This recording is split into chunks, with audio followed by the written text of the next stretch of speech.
दोस्तों, आपने हमेशा सुना होगा मारने वाले से बड़ा बचाने वाला होता है। इसी के बारे में भगवान गौतम बुद्ध की एक कथा है।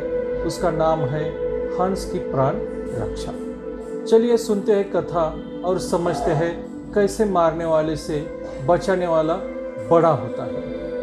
एक दिन राजकुमार सिद्धार्थ उपवन में विचारमग्न बैठे थे कि तभी क्रो क्रो करता हुआ एक हंस उनके पास आ गिरा। किसी निर्दयी शिकारी ने तीर चलाकर उसके प्राण लेने का प्रयास किया था। राजकुमार ने दयावश उसके पंखों में लगा तीर निकाल घाव को धोया और उसे जल पिलाया। जल पीकर हंस के प्राण लौट आए।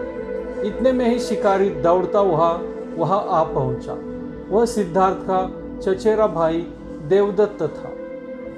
सिद्धार्थ देवदत्त आते ही बोला, यह हंस मुझे दे दो, मैंने इसका शिकार किया है। नहीं देवदत्त, सिद्धार्थ विनम्रता से बोले, मैं यह हंस तुम्हें नहीं दे सकता, तुम इसे मार डालोगे। मैं इसे मारूं या छोड़ दूं?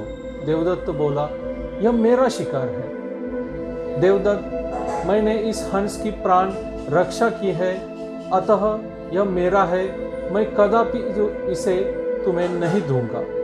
इसी बात पर दोनों में वाद विवाद होने लगा, किंतु कोई भी सार्थक परिणाम न निकला। अंततः विवाद राज दरबार में राजा शुद्धोधन के सामने पहुंचा।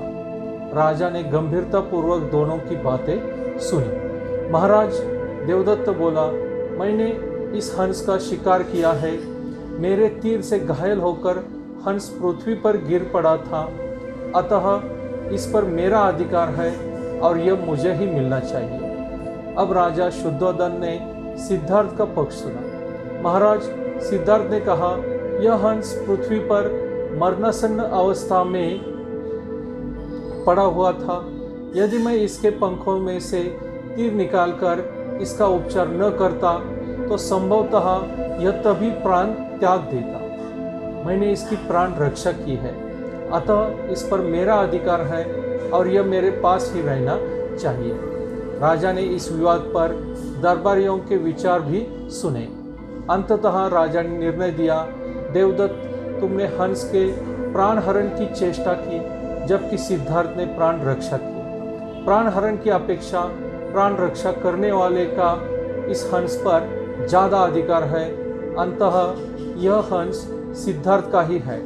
दरबारियों ने मुक्त कंठ से राजा के निर्णय की सराहना की, जबकि अपने विपरीत निर्णय सुनकर देवदत्त सिद्धार्थ के प्रति क्रोध और ईर्ष्या से सुलग उठा। तो यह थी कहानी, कैसे मारने वाले से बचाने वाला बड़ा होता है। हमें भी अपनी ज़िंदगी में मारने वाला नहीं, बचाने वाला बनना है।